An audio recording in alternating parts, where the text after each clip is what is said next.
Rejuvenated after his recent heel turn and WWE Championship victory, the new Daniel Bryan has become one of the most must-see superstars on WWE programming. Bryan's promos alone have become an unmissable moment on SmackDown Live, and he's actually reached the point where you could put him in the mere vicinity of a WWE production and he would create something brilliant around it. The new Daniel Bryan could cut a promo standing next to one of those gas-guzzling WWE production trucks, probably with AJ Styles' face plastered across the side of it, and turn it into a scathing tirade about how the company has an obscene carbon footprint and that AJ Styles is the poster boy for the uncaring, complicit masses. He could cut a promo in a merchandise warehouse attacking and highlighting the sheer extent of WWE's unethical, consumerist revenue stream. He could even cut promos outside the mansions of his various opponents and try to paint them as these aloof celebrities who don't care about anything, in contrast to his tireless and selfless efforts to continue to try and save our planet. The man is a license to print money at the moment, and that's because the new Daniel Bryan is not only the best character in WWE right now, don't worry Becky Lynch, you're still very much the man, but this character, one that Bryan has so genuinely and passionately crafted by himself, is the best thing that WWE have actually promoted in years. A great character interacts in perfect harmony with their environment. Pun very much intended. But Bryan is so potent right now that he is actually elevating the environment around him. On the January 8th edition of SmackDown Live, Bryan removed us from the usual landfill that is the in-ring opening segment and instead took us backstage to a concession stand. Mimicking the character's personal quest, Bryan used his resourcefulness to spare us the usual rubbish. And there he cut a fiercely believable promo, one that's become synonymous with this new headline run of his, and he managed to deliver a point so detestably that he managed to actually garner a huge pop for R-Truth of all performers, who actually finally turned up to shut Daniel Bryan up. So many of today's wrestling characters, even some of the best in-ring workers around, all seem to share the same sort of textbook motivation that we hear week in and week out. They want to be the best in the world. They want to be the hardest worker. They want to earn opportunities through constant battle and tireless hard work. But beyond that, what is it that truly separates the likes of a heel Drew McIntyre from the likes of a face Seth Rollins? I mean, they're both going for the same aforementioned goals, but where's the clear definition? In contrast, the new Daniel Bryan has a motivation and clearly defined character whereby he can challenge credibly any of the babyfaces on the blue brand. Take Mustafa Ali, for example. Bryan seems to resent the echoes of his old self that he can see in Mustafa Ali's bleeding heart, and as a result, he plays this overcompensating bully role to awesome effect. The new Daniel Bryan not only gets himself over, but gets other acts over too. As a man who never actually won the Cruiserweight Championship during his time on 205 Live, Mustafa Ali's cult appeal has been maximised by the fact that he's just been in close proximity to the new Daniel Bryan. Let's not forget, Bryan let himself be pinned in a tag match, the WWE Champion, in order to help get Ali over. This doesn't just apply to new talent though. Think back to Survivor Series 2018.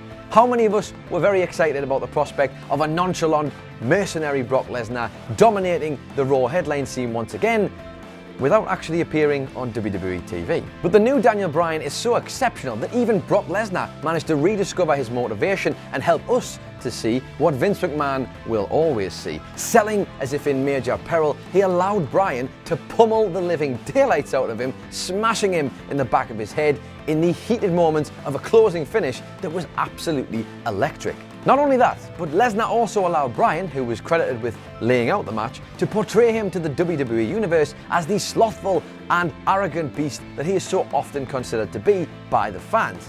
In respect of Daniel Bryan's artistry, his quality and ability to make something fantastic, Lesnar actually put himself forward as essentially a ready and willing piece of clay for Bryan to mould into something wonderful, albeit one of the biggest and baddest and nastiest looking bits of clay I've ever seen. Elevating each and every person he interacts with, Bryan has managed to lift the whole brand in general, not just SmackDown, not just Raw, but WWE across the board. But on top of that, he's also managed to elevate the role of the pure heel. One that you might say was elevated down in NXT a little bit by your boy Tommaso Ciampa, shout out to the greatest sports entertainer of all time, but Bryan has managed to bring that to the main roster on a whole new level. We love his work to death, And yet, even though we should probably cheer him because of how good it is, he still manages to get the boos. You see, the danger, usually, is that any sort of cutting edge is enough to open up a heel character to a WWE audience, making them seem more exciting and therefore more cheerable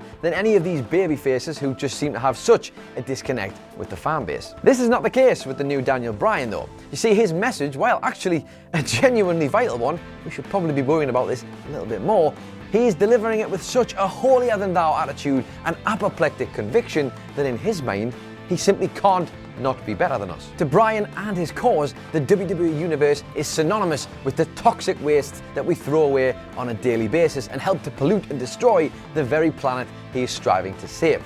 To Daniel Bryan, we are utter garbage. And to be fair, from a critical standpoint, you could actually argue that so is WWE. But the new Daniel Bryan is such a genius creation that the brand of SmackDown Live has been elevated so much that we now talk about it in the same kind of breath as the likes of NXT and even New Japan Pro Wrestling. I mean, just watch back that Daniel Bryan promo that everyone was talking about. He doesn't deliver the message that he's trying to tell us with some sort of overbearing smugness. That's not it at all.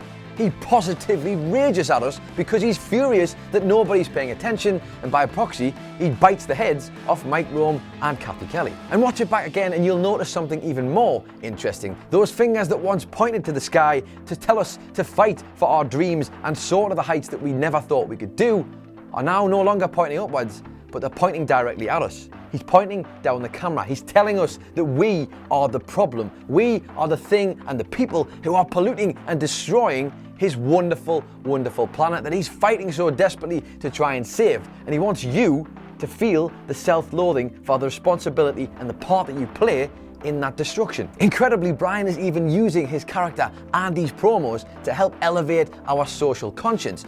But let's have it right, and let's be completely honest here. None of you were paying any attention that way because you don't care. That's what he's trying to say. How many of us ate a bunch of animals this week? How many of us used aerosols this week? How many of us bought something that was encased in plastic? And when you really sit down and start to be critical of yourself and self-aware of your own contribution to what's going on, you don't like it. So we feel a little pang of weird self-loathing, and because we don't want to put it on ourselves, what do we do with it? We project it back on a Daniel Bryan. And of course, if you're watching this but don't give one single iota about your carbon footprint, or maybe you think that global warming is just a hoax that's been fabricated to strike fear into everybody, side note, you should definitely pay attention to that. It is real and very much an issue. But let's say that that is how you feel about it, then who better to hate on than this deluded hippie? Am I right? Eh? I mean, Christ, look what you did to CJ Parker. He spent 5 minutes talking about this stuff in NXT, and he had to physically leave the country and go to Japan and become Juice Robinson before anybody gave a shit about him again. Listen, whether you agree or disagree with this message at all, the new Daniel Bryan is the perfect heel to unite a detached and smartened up fan base. And let's be honest, in the age of the cool heel, what could be any less cool than some sort of eco-warrior? Nothing is the answer to that, but nevertheless, it's not going to stop Daniel Bryan and his strife for change because he wants to make that change. To paraphrase Frank Costello from The Departed, the new Daniel Bryan doesn't want to be a product of his environment, he wants his environment to be a product of him. Hello, What Culture? My name is Simon Miller, and today I have an announcement so big, so huge, it's gonna shatter the very foundations of your life to the point you may need to phone up a friend and say, I don't even know who I am anymore. I have just heard the news. Have you heard the news? They'll probably say, no, I haven't heard the news, but you're already on the phone to them. You've already connected with them, so I would appreciate it if you either tell them the news or send them to this video. Thanks. So what is the news? Well, it's nice and simple. I've heard you out there. I've seen you've been commenting. I've read your tweets, and I can now officially let you know that if you do enjoy Raw ups and downs, if you do enjoy SmackDown ups and downs, that now you'll be able to set your watches to them. You'll be able to make notes in your calendars because we're going to have an official time for when they're going to go live. I know, massive. So ups and downs for Raw will go live at 2 p.m. GMT, that's British time every Tuesday, and they will go live at 2 p.m. GMT every Wednesday. for SmackDown. So you don't have to be aimlessly walking around anymore going, what do? I want to know what got up and what got down and what Seth Rollins did or what AJ Styles is up to. Now you know. 2 p.m. GMT Tuesday, 2 p.m. GMT Wednesdays, ups and downs coming at you in the face. I realize what I just said, retract that, keep moving on, and I hope to see you there soon. And I hope that we build an audience so big that if I ever wanted to march an army anywhere in the world, I could, and we'd call it the Ups and Downs Army, because I haven't come up with a better name. So yes, just to reiterate, Raw Ups and Downs, 2 p.m. GMT Tuesday, SmackDown Ups and Downs, 2 p.m. GMT Wednesday. I cannot wait to bring this brand new era in, and unlike other brand new eras, I've already let you know exactly what you can expect to see. Come on, 2019, Kenny Omega, we don't know where he's going, but you do know and you can always rely on ups and downs.